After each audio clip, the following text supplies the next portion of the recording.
بشراك رغم مواجع عصفات بنا وفواجع لقرابة وصحاب. بشراك في قول الحبيب المصطفى في سالك للعلم كل صعاب.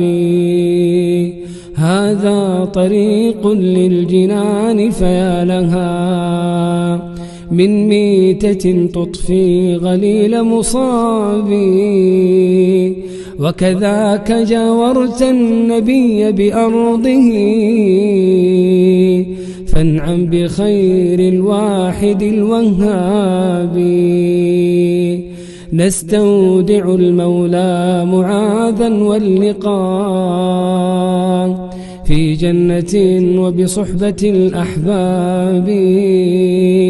نستودع المولى معاذا واللقاء في جنة وبصحبة الأحباب.